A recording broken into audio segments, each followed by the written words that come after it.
Hello and welcome to quick study online. Quick study online के इस YouTube platform पे आप सभी लोगों का एक बार फिर से स्वागत है। आज की इस वीडियो सीरीज में हम लोग डिस्कस करेंगे करंट अफेयर्स से संबंधित ट्रेंडिंग टॉपिक के रूप में कॉमनवेल्थ गेम्स 2022 के बारे में। आगामी सभी एक दिवसीय परीक्षाएं जैसे railway, SSC, PSC, UP triple SC, UP police, लेखपाल एंड ऑल वनडे एग्जाम्स, इन सभी परीक्षाओं के पॉइंट ऑफ व्यू से वीडियो में जो भी क्वेश्चंस प्रोवाइड किए गए हैं वो सभी मोस्ट इम्पोर्टेंट हैं।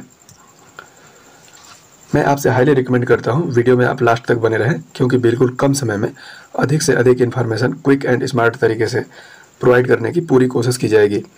मित्र, चैनल पर यदि आपकी पहली विजिट है तो आप चैनल को सब्सक्राइब करके और बेल आइकन जरूर प्रेस कर दीजिएगा, क्योंकि अगले वीडियो की इंस्टेंट नोटिफिकेशन आपको बिल्कुल आसानी से पहुंच जाएगी।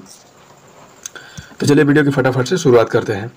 जैसा कि मैंने शुरुआत में बताया था कि कॉमनवेल्थ गेम्स 2022 के बारे में डिस्कस करेंगे। मैं यहाँ पर इस टॉपिक से रिलेटेड कुछ बुलेट्स एंड पॉइंट्स के रूप में मैंने कुछ जानकारियाँ यहाँ पर मेंशन की हुई है, जिन्हें हम टैकल करेंगे और हो सके तो वन लाइन फॉर्मेट में इससे जुड़े कुछ क्वेश्चन की एक वीडियो भी हम आपको प्रोवाइड कर देंगे। तो आइए देखते हैं। अगर बात करें इसके संस्करण की तो ये 22वां संस्करण था और इसका आयोजन इंग्लैंड के बर्मिंघम में आयोजित किया गया था। शुरुआत इसकी 28 जुलाई 2022 को हुई थी, वहीं इसकी समाप्ति 8 अगस्त 2022 को हो गई। शुभंकर यानी मोटो की यदि बात करें तो पेरी द बुल इसका शुभंकर था, वहीं आदर्श वाक्य गेम्स फॉर एवरीवन। जब कोई भी इवेंट्स आयोजित की जाती है तो उसमें विभिन्न देशों के ध्वजावाहक सामने लाए जाते हैं और ध्वजावाहन का ये कार्यक्रम 2 बार होता है, एक ओपनिंग सेरेमनी और एक क्लोजिंग सेरेमनी के रूप में। भारतीय ध्वजावाहक की यदि बात करें तो उद्घाटन समारोह में पीवी सिंधु और मनप्रीत सिंह ने ध्वजावाहक के रूप में सबसे आगे दिखाई दिए थे। मनप्रीत सिंह भारतीय पुरुष हॉकी टीम के कैप्टन हैं। वहीं क्लोजिंग यानी समापन समारोह में शरत कमल और निकहत जरीन ने ध्वजावाहक के रूप में अपना नेतृत्व दिया था। पदक तालिका की यदि बात करें तो देखिए, कुल 178 मेडल्स के साथ ऑस्ट्रेलिया पहले नंबर पर खड़ा था। हालांकि यहाँ पर इसके कितने स्वर्ण पदक और कितने रजत थे ये चीज़ मैंने डिस्कस नहीं की है, क्योंकि वो इतना इम्पोर्टेंट नहीं है, इतना डीप तक नहीं पूछे जाते हैं। ऐसे पूछा जा सकता है कि ऑस्ट्रेलिया ने कितने पदक जीते थे, तो हम यहाँ पर देख सकते हैं कि 178 मेडल्स के साथ ऑस्ट्रेलिया फर्स्ट स्टैंडिंग लिए हुए आगे चल रहा था। इससे ठीक 2 पदक कम लेकर इंग्लैंड दूसरे स्थान पर, कनाडा 92 पदक के साथ तीसरे स्थान पर खड़ा था। भारत की बात करें तो ये चौथे स्थान पर खड़ा था कुल 61 पदक के साथ, जिसमें 22 गोल्ड और 16 सिल्वर और 23 ब्रॉन्ज मेडल थे। न्यूजीलैंड 5वें स्थान पर खड़ा था कुल 49 पदक के साथ। इस खेल का आयोजन प्रति 4 वर्षों में एक बार किया जाता है। तो पिछले संस्करण की यदि बात करें तो ये संस्करण वर्ष 2018 यानी 4 वर्ष पूर्व आयोजित किया गया था और वो संस्करण 21वां था, जिसका आयोजन ऑस्ट्रेलिया के गोल्ड कोस्ट शहर में आयोजित किया गया था। और भारत उस इवेंट में तीसरे स्थान पर खड़ा था कुल 66 पदक के साथ। इसमें 26 स्वर्ण पदक, 20 रजत और 20 कांस्य पदक थे।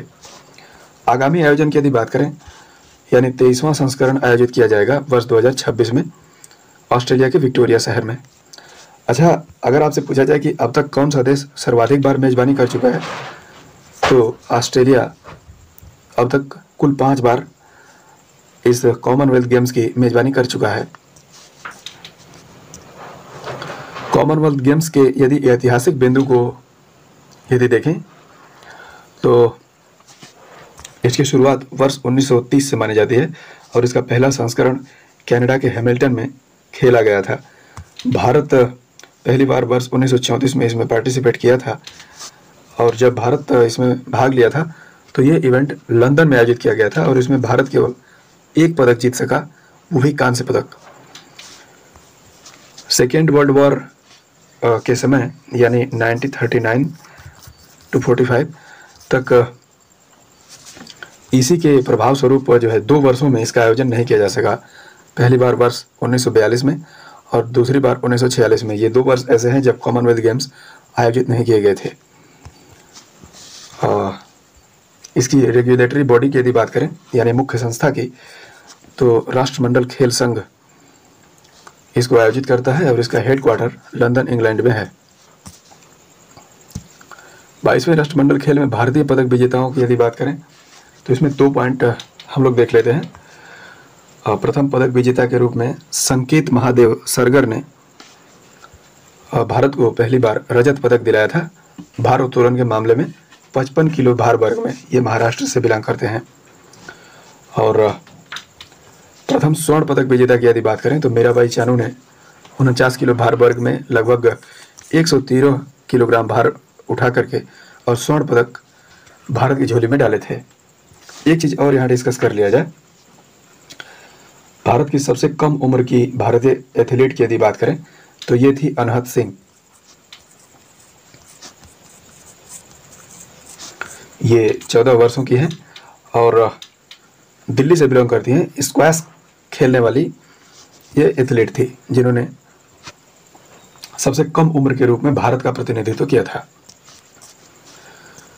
अब भारत के प्रमुख स्वर्ण पदक विजेताओं की बात करें तो देखिए कुल 22 पदक भारत ने स्वर्ण के रूप में जीते थे, जिसमें पहला पदक, उसमें से कुछ इम्पोर्टेंट पदक विजेताओं की बात हम लोग जरूर करेंगे। जैसे मीराबाई चानू के बारे में अभी मैंने बताया, ये मणिपुर से बिलोंग करती हैं। भारोत्तोलन के मामले में 49 किलो भार वर्ग में भारत को स्वर्ण पदक दिलाया था। और जेरेमी लाल रिनुंगा ये मिजोरम से आती हैं और भारोत्तोलन में इन्होंने स्वर्ण पदक दिलाया था भारत को 67 किलोग्राम भार वर्ग में। और अंचिता शेवली ये पश्चिम बंगाल से भारोत्तोलन में स्वर्ण पदक जीता था। अब कुछ कुश्ती से संबंधित डिस्कस हम लोग कर लेंगे। देखिए कुश्ती के मामले में हरियाणा के लोग हमेशा अग्रणी भूमिका निभाते हैं। हर बार की तरह इस बार भी कुश्ती से जितने भी स्वर्ण पदक आए उससे अधिकतम लोग हरियाणा से बिलोंग करने वाले थे। जैसे बजरंग पूनिया ये हरियाणा 65 किलो भार वर्ग में स्वर्ण पदक, दीपक पूनिया ये भी हरियाणा से और 86 किलो भार वर्ग में इन्होंने कुश्ती के मामले में स्वर्ण पदक जीता था। साक्षी मलिक, नवीन कुमार ये दोनों लोग हरियाणा से और कुश्ती के मामले में क्रमशः 62 किलो भार वर्ग में और 74 किलोग्राम भार वर्ग में इन्होंने स्वर्ण पदक जीता था। बॉक्सिंग के मामले में नीतू घंघस ये हरियाणा से बिलोंग करती हैं और बॉक्सिंग में इन्होंने 48 किलोग्राम भार वर्ग में भारत को स्वर्ण पदक दिलाया था। अमित पंघाल ये भी हरियाणा से आते हैं और बॉक्सिंग में ही इन्होंने 51 किलो भार वर्ग में भारत के लिए स्वर्ण पदक जीता था। नेक्स्ट निकहत जरीन की यदि बात करें तो ये तेलंगाना से बिलोंग करती हैं और बॉक्सिंग में इन्होंने 50 किलोग्राम भार वर्ग में स्वर्ण पदक जीता था। पीवी सिंधु तेलंगाना, बैडमिंटन में इन्होंने स्वर्ण पदक जीता। हालांकि इस स्वर्ण पदक का इन्हें बहुत दिनों से इंतजार था, अल्टीमेटली ये इन्हें प्राप्त भी हो गया। लक्ष्य सेन ये उत्तराखंड से बिलोंग करते हैं और बैडमिंटन में इन्होंने स्वर्ण पदक जीता। भाविना पटेल ये गुजरात से बिलोंग करती हैं और इन्होंने पैरा टेबल टेनिस के रूप में इन्होंने स्वर्ण पदक जीता था। देखिए यहाँ चूंकि पटेल लगा हुआ है तो यहाँ से हम इन्हें गुजरात के लिए पॉइंट आउट कर सकते हैं, क्योंकि पटेल टाइटल वाले लोग अक्सर गुजरात से ही देखने को मिलते हैं। अब हम लोग बात करेंगे रजत पदक विजेताओं की। तो रजत पदक के मामले में भारत ने कुल 16 पदक जीते थे। सभी की तो नहीं, लेकिन जो भी इम्पोर्टेंट हैं उन्हें जरूर डिस्कस करेंगे। संकेत महादेव सरगर ये महाराष्ट्र से आते हैं और भारोत्तोलन के मामले में 55 किलोग्राम भार वर्ग में इन्होंने भारत को स्वर्ण पदक दिलाया था, रजत पदक दिलाया था। बिंदिया रानी देवी ये मणिपुर से आती हैं और भारोत्तोलन के 55 किलोग्राम भार वर्ग में इन्होंने भारत को रजत पदक दिलाया था। और विकास ठाकुर ये हिमाचल प्रदेश से आते हैं, ये भी भारोत्तोलन से ही जैसे कि 96 किलोग्राम भार वर्ग में इन्होंने भारत के लिए स्वर्ण पदक जीता था। सुशीला देवी मणिपुर ये जूडो से संबंधित थी और 48 किलोग्राम भार वर्ग में इन्होंने रजत पदक था। तुलिका मान ये दिल्ली से आती हैं और जुड़ो में इन्होंने रजत पदक भारत के लिए जीता था। मुरली शंकर ये केरल से आते हैं, लंबी कूद में इन्होंने सिल्वर मेडल भारत के लिए जीता था। नेक्स्ट, अंशु मलिक ये हरियाणा से बिलोंग करती हैं और कुश्ती के क्षेत्र में इन्होंने 57 किलोग्राम भार वर्ग में भारत के लिए रजत पदक जीत पाई थी। प्रियंका गोस्वामी ये अपने उत्तर प्रदेश से बिलोंग करती हैं। 10 किलोमीटर की पैदल चाल इवेंट में इन्होंने रजत पदक जीता था। देखिए यहाँ पर जितने भी पॉइंट्स मैंने रखे हैं वो मतलब सारे पॉइंट्स तो रखा नहीं गया है, जाहिर सी बात है। जो भी इम्पोर्टेंट हैं परीक्षा के पॉइंट ऑफ व्यू से, जितने भी इम्पोर्टेंट और प्रोमिनेंट पॉइंट हैं मैंने उन्हीं को रखा है। तो यहाँ पर आप कंसंट्रेशन बनाकर सारी चीज़ों को एब्जॉर्व करने की कोशिश करें, क्योंकि अब इसमें से जो भी चीज़ें मिस होंगी तो ये अच्छी बात नहीं होगी, क्योंकि मैंने उतनी ही पॉइंट रखी हैं जितना ज़रूरी है, जहाँ से एग्ज़ाम में बार बार क्वेश्चन देखने को मिले हैं। ठीक है, तो आइए आगे डिस्कस करते हैं। भारतीय महिला T20 क्रिकेट टीम को इस इवेंट में पहली बार सम्मिलित किया गया था और हरमनप्रीत कौर कैप्टन के रूप में अपना नेतृत्व दिया था। हालांकि रजत पदक जीत पाई थी भारतीय महिला T20 क्रिकेट टीम। ऑस्ट्रेलिया से इसे हार का सामना करना पड़ा था। भारतीय पुरुष क्रिकेट टीम की बात करें तो इसने भी सिल्वर मेडल ही जीत पाया था। कैप्टन मनप्रीत सिंह ने कैप्टन के नेतृत्व में अपना जो है कि नेतृत्व दिया था। अब्दुल्ला अबू बकर ये ट्रिपल जंप में जो है रजत पदक जीते थे भारत के लिए।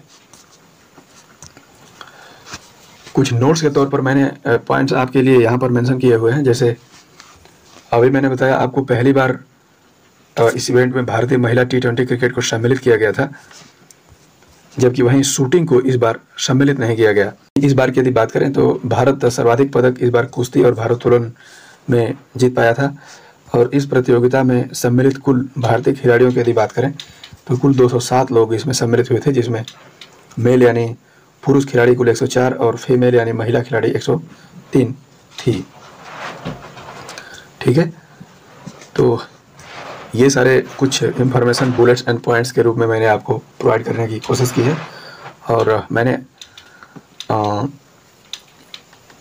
इस कॉमनवेल्थ गेम्स के हर पॉइंट्स को टैकल करने की कोशिश किया है। हर एंगल से क्वेश्चंस को पॉइंट आउट करने की कोशिश की गई है और उम्मीद करता हूँ वीडियो आपको अच्छी लगी होगी। यदि वीडियो अच्छी लगी है तो आप हमें अप्रिशिएट करना ना भूलें और वीडियो को लाइक एंड शेयर ज़रूर करें और चैनल को सब्सक्राइब भी ज़रूर कर लें। ये मैं आपसे एक प्रश्न पूछ लेता हूँ, राष्ट्रमंडल खेल 2022 में सबसे कम उम्र की भारतीय एथलीट कौन थी? और ये इसके ऑप्शंस हैं। आप अपना आंसर कमेंट बॉक्स में विस्तार से लिखने का प्रयास करें और जो भी आपके सजेशंस एंड फीडबैक्स हैं वो भी आप हमें कमेंट बॉक्स में ज़रूर बताएं। तो आज की इस वीडियो में सिर्फ इतना ही। आपका धन्यवाद।